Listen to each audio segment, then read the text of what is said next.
Assalamualaikum warahmatullahi wabarakatuh. Balik lagi di Misteri Pojok bareng gue Bang Jeb. Terima kasih yang telah klik video ini. Semoga sehat-sehat selalu, dilancarkan rezekinya, dimudahkan urusan. Kali ini kita kedatangan narasumber yang udah ada di sebelah gue yang ingin menceritakan kisah misterinya. Ini dia, Neng Ulan. Neng, apa kabar Neng? Alhamdulillah baik. Sibukan apa nih Neng?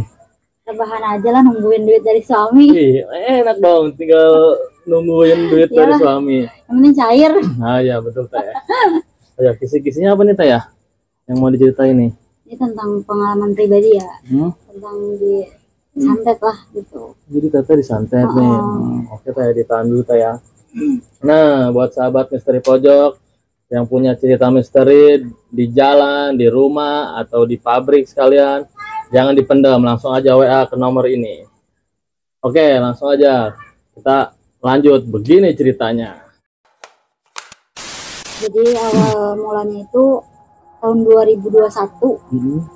Jadi suami ini kayak pernah punya hubungan lah sama perempuan. Karena kan kita kan udah menikah gitu kan. Dan suami ini mungkin hilap gitu ya.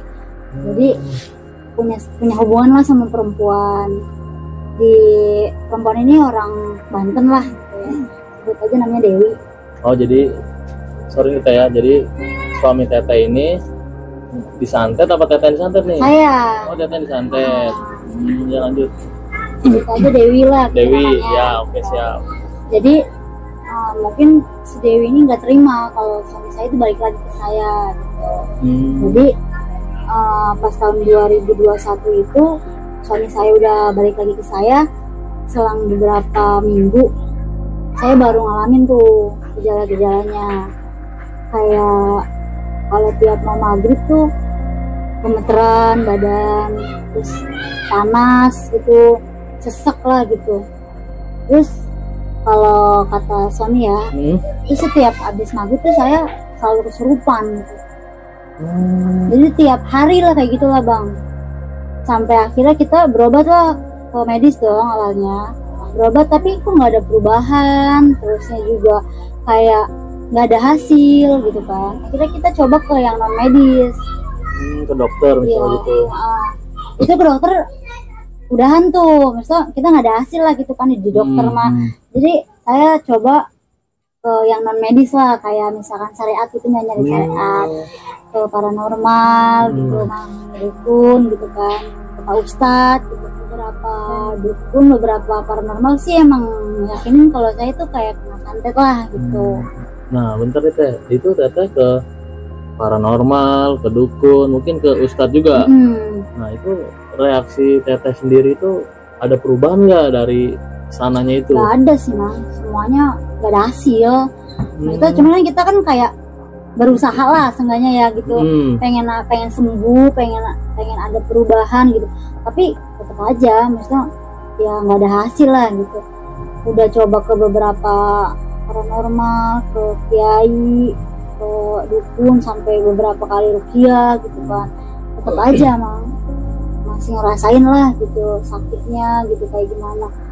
Makanya sembuhnya ya sembuh sendiri. Oh jadi Teteh itu udah ke dukun ya? Coba diceritain yang ke dukun yang pertama itu disuruh apa aja tuh Teh? Kalau yang di dukun pertama tuh suruh buang sial tuh Mang. Soalnya kita suruh buang sial tuh ke pantai. Jadi kita tuh ke salah satu pantai lah dekat rumah kita gitu ya. Suruh buang persyaratan yang dia kasih lah gitu kan. Kita nurut nih. Ke sana kita buang sial gitu kan, jam 9 malam. Buang sial itu sampai kita kan namanya lagi di pantai ya, kita foto-foto. Di foto-foto itu tuh pas awal lihat tuh nggak ada apa-apa Mang. Pas sampai di rumah, pas saya cek ada ininya, ada yang ikut gitu. Lah, gitu. Ada penampakan. Iya, ada yang ikut satu, dan itu benar-benar jelas banget Mang. Kayak maksudnya halus banget lah, transparan gitu kan, perempuan. Itu foto itu Teh. Terus kita tanyalah nih sama orang itu kan, kayak ini apa ya gitu kan, foto. Oh ini ternyata yang ngikutin saya loh, yang ngerjain saya lah gitu, sama setan inilah gitu. Terus yang kedua itu disuruh sama buang sial juga, cuman harus ke tengah laut katanya gitu. Oh, jadi Mami Teh itu yang dukun pertama ke pantai. Itu yang dukun kedua sama. Satu daerah juga di dekat-dekat pantai juga. Tapi kita ngejalanin kalau yang pertama tuh di tepi pantai kan, maksudnya kita kayak ngebuang biasa aja lah gitu. Kalau yang kedua ini ke tengah, benar-benar ke tengah, kita sampai naik perahu lah gitu ngebuang sialnya, sampai harus di kasih batu biar tenggelam lah gitu. Tapi tetap aja kita pulang gak ada hasil, maksudnya tetap aja abis kayak gitu ngerasain sakit lagi sampai udah di Rukia. Itu Teteh dukun sampai berapa dukun tuh kira-kira tuh? 3 atau 4 lah. 3 dukun. Berarti yang paling riskan, yang paling rawan itu Teteh ke tengah laut itu? Iya. Itu sama suami juga toh? Sama suami saya berdua. Kalau yang pertama pantai kan kita rame-rame nih. Kalau yang kedua tuh sama suami tuh berdua doang. Kalau yang ke tengah-tengah tuh, tengah-tengah laut pakai kapal lah gitu kan. Maksudnya berdua itu jadi ini? Enggak, maksudnya ada yang kan pakai mesin dan kapalnya. Berarti bertiga? Iya, bertiga sama mesinnya lah gitu. Terus abis pulang dari situ tetap aja saya tiap maghrib ya tetap aja kesurupan. Itu udah ketiga dukun. Udah kesurupan sampai muntah darah. Pokoknya udah benar-benar ngalaminnya tuh udah kayak benar-benar mau gitu. Kiranya tuh udah kemana-mana kan. Terus sampai akhirnya udahlah kita coba ke kiai lah gitu kan. Kan ke dukun udah nih. Dukun udah nggak ada yang beres. Ya, kita ke kiai lah. Di Rukia sampai berapa kali, sampai 5 atau 6 kali di Rukia. Tetap aja ada hasil. Malah katanya pas di Rukia sayanya ngetawain kiainya, malah katanya ngamuk-ngamuk gitu kan. Padahal saya emang nggak sadar gitu kan. Tapi itu ada videonya, nggak ada foto atau videonya nggak tuh pas lagi di Rukia itu? Oh nggak ada ya? Karena kan sibuk ngilangin saya gitu kan, jadinya nggak fokus ke sana tuh. Tetap aja tapi nggak ada hasil sama sekali. Terus yang terakhir itu pas lagi hamil hamil 7 bulan saya. Hamil 7 bulan tuh awalnya saya mimpi ada ular yang ngelilit perut saya cuman ularnya itu cuma 1 lilitan doang. Terus yang kedua itu saya kayak ngelihat pas besokannya tuh kayak ada ular jalan di dapur. Saya ngomong tuh ke suami, kata saya, kok saya mimpi ular ya? Terus kemarin juga kayak ngeliat di dapur tuh kayak ada ular gitu kan. Kata suami, ya udahlah mungkin cuma ini doang, kayak tidur asap gitu lah gitu kan. Tapi habis kejadian itu bener ngerasain setiap mau maghrib tuh tuh panas, dada tuh panas, terus jantung kayak kencang banget gitu Itu posisi lagi hamil Teh? Ya, hamil 7 bulan. Bener-bener muntah itu ya pokoknya setiap mau maghrib lah itu kejadiannya tuh. Kalau bisa dihitung sih 8 bulan 9 bulanan tuh itu saya ngerasain kayak gitu tuh Jadi sembuh, terus begitu lagi, terus sembuh begitu lagi. Nah itu berobat lagi tuh Rajak tuh. Oh Rajak. Rajak Tangerang berarti ya? Iya, ke daerah sana tuh pertama saya datang ke halaman rumahnya tuh ya, baru datang udah panas dingin. Pertama datang ngincekin halaman rumah itu ya, yang mau ngobatin saya lah gitu. Panas dingin, udah kayak jantung udah kayak mau kenceng banget, nggak tahu tuh kenapa saya, karena kan belum pernah ke situ kan. Terus saya tuh jantung saya udah kencang banget, terus kayak nolak buat masuk ke rumah itu gitu kan. Paksa lah saya ke situ masuk, ketemu sama 2 orang yang mau ngobatin saya lah gitu. Ya belum saya ceritain sih, dia udah tahu lah maksud saya datang ke situ apa, terus dia ngejelasin. Belum saya cerita nih, dia udah kayak tahu lah gitu saya tuh kejadiannya, siapa yang ngirim, dari mana asalnya, terusnya apa yang dia kirim, terusnya kejadiannya tuh udah berapa lama, dia tahu Nah di situ kita pulang sehari sembuh sehari sembuh dari situ, tapi besoknya begitu lagi. Oh jadi jadi Teteh udah datang ke itu orang pintar apa? Ya. Orang pintar datang udah sembuh tuh, cuma sehari doang. Sehari. Terus besok kumat lagi. Begitu lagi. Terus teteh datang lagi ke situ. Suami enggak nelpon suami. Dan kok ini kayak gini lagi gitu kan. Cuman yang orang pinternya itu menyimpulkan katanya emang harus dibalikin Mang. Kayak ditawasul lah gitu. Dan itu harus mengeluarkan biaya lah gitu Mang. Yang nggak sedikit ya menurut saya gitu. Berapa digit tuh kira-kira itu biayanya tuh? Tujuan.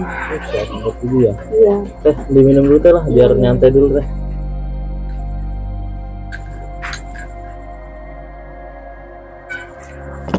Nah berarti teteh tuh dari terakhir ke orang pinter yang dirajak itu sama itu nggak ada hasil juga? Sama tetap. Pokoknya semua yang pengobatan saya dari yang medis, non medis, ke beberapa paranormal, ke dukun, semuanya nggak ada hasil.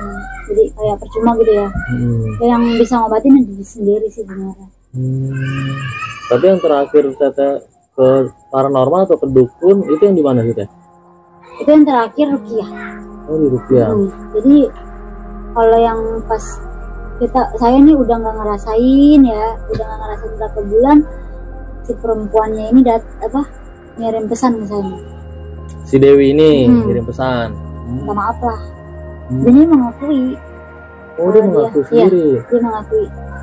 Waktu itu saya pernah nyimpen screenshotannya deh, cuman kayaknya udah hapus. Waktu itu saya screenshot, terus saya bikin story di WA. Kalau dia tuh minta maaf sama saya, dia tuh kayak mengakui perbuatannya, sumpah keluarganya tuh ngituin saya. Dia mengakui, dia minta maaf karena dia waktu itu mau menikah, dan dia tuh nggak mau sampai dia tuh ngalamin hal kayak saya. Jadi dia minta maaf. Jadi berarti dia takut kali ya? Iya. Kan dari situ saya, oh ya udah, saya pikir mau udah gitu kan. Nah itu mau udah. Lanjutnya ini posisi teteh lagi hamil itu berarti teteh langsung, maksudnya teteh lagi posisi hamil, teteh ke orang pinter juga itu, bertanya-tanya pengobatan gitu. Sampai itu saya tahu di rajik itu pas lagi hamil memang. Saya berobatnya pas lagi hamil. Itu tetangga saya ngeliat saya kan mungkin kasihan kali ya, karena saya tuh kurus banget. Itu saya 6 hari turun 7 kilo Mang, berat badan. Sampai 7 kilo? 7 kilo 6 hari. Selama 6 hari itu saya turunnya 7 kilo, bener-bener drastis banget turunnya. Terus saya kan gak pernah keluar dong Mang, karena sakit kan. Sakit setiap maghrib tuh saya gimana gitu kan, muntah darah lah atau apalah gitu kan. Terus saya keluar lah nih, kalau siang mah seger Mang. Oh gitu. Kalau siang saya nyapu halaman, kalau siang. Kalau itu saya ngendrop tuh kalau mau maghrib. Kalau udah mau maghrib saya udah langsung drop. Bahkan kalau yang pertama saya mulai itu kalau habis maghrib mata berat, jadi pengen merem. Oh jadi pas sudah berpindah dari sore sampai maghrib itu katanya udah mulai ini. Udah mulai nggak enak badan, udah kayak sesek, jantung berdebar kenceng, panas ini sih Mang. Kepala nih kayak panas banget. Kayak pengennya tuh teriak tau nggak? Oh itu kalau udah habis maghrib itu udah biasa itu? Udah ngerasain itu, udah terus disaksiin juga ya sama teman-temannya suami gitu kan, sampai darah Mang. Batu bener-bener darah itu yang gue emang gak syukur, sampai teman-teman suami tuh pada kaget lagi benerin motor kan, kayak katanya darah Mang, bener-bener darah muntahnya. Habis itu pingsan lagi, terus sadar lagi. Dan itu kata suami dan teman-temannya tuh pas saya pingsan tuh saya kerupan gitu Mang. Kan kalau saya kan kayak ngerasanya kayak nggak sadar gitu ya Mang. Kan kata yang lain mah kayak kesurupan, teriak gitu, ngamuk-ngamuk gitu.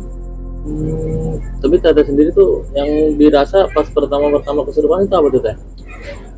Ini Mang, kayak ngikut pengen nangis tuh. Kayak kalau misalkan nih yang mau masuk ke saya ini kayak tipis sedih gitu ya. Jadi kita ke bawah Mang, kayak misalkan kayak pengen nangis gitu. Tapi kalau misalkan yang datang kayak pengen teriak, saya pengennya awalnya tuh emosi Mang. Keseringan emosi. Awalnya itu dulu, emosi terus lama-lama saya nggak sadar. Oh mungkin dari si Dewi itu udah awalnya emosi tuh kali, jadi mungkin pengiriman setannya itu juga menggebu-gebu juga mungkin. Bisa jadi soalnya kan yang dikirim sama dia bukan 1 2 Mang, banyak. Terus dia tuh pengennya tuh saya tuh, oh jadi pengen itu ternyata lewat lah gitu. karena dia tuh nggak suka suami saya balik lagi ke saya gitu. Nggak ridho lah dia Iya. berarti ya. Saya nggak tahu, mungkin ada cinta atau apa gitu yang nggak tahu. Cuman dia emang pengennya saya nggak ada. Kalau kata penjelasan yang orang Racik ini memang katanya tuh pengennya tuh emang saya nggak ada. Makanya saya sempat sembuh, terus kumat lagi, jadi dibikin tarik ulur lah mang. Benar-benar dibikin menderita lah, dibikin kayak sakit lah gitu, gimana sih, benar-benar kayak sekarat lah gimana. Bener mang, saya sampai aduh kayak pikirannya tuh udah kemana-mana mang pas ngerasain itu tuh.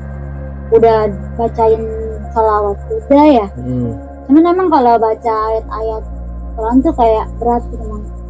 Untuk mengucap itu teteh itu berat, nggak fokus mang, jadi salah terus. Kayak misalkan niat sholat nih, kayak sholat maghrib lah gitu kan, udah jam berapa tuh kayak malas atau gimana gitu. Gak bisa, mulut juga salah aja. Misal kita nih kalau lagi nggak kenapa-kenapa baca Al-Fatihah atau baca apa kan lancar ya. Kalau itu enggak mang, ada aja yang salah baca. Mau baca doa tidur aja nggak bisa mang, emang ada aja. Sampai segitunya ya. Dan itu kejadiannya lama mang, udah mau setahun. Itu ngejalanin ibaratnya teteh itu sampai setahun itu di santet itu. Sampai saya hamil 7 bulan. Pas hamil 7 bulan tuh saya berhenti ini apa namanya, sembuh total. Nggak total sih mang, maksudnya sembuh, baru sembuh, maksudnya udah nggak mengalami kayak muntah darah atau tiap maghrib sakit apa, udah enggak. Cuman tetap ada kalanya kumat, cuman nggak total mang.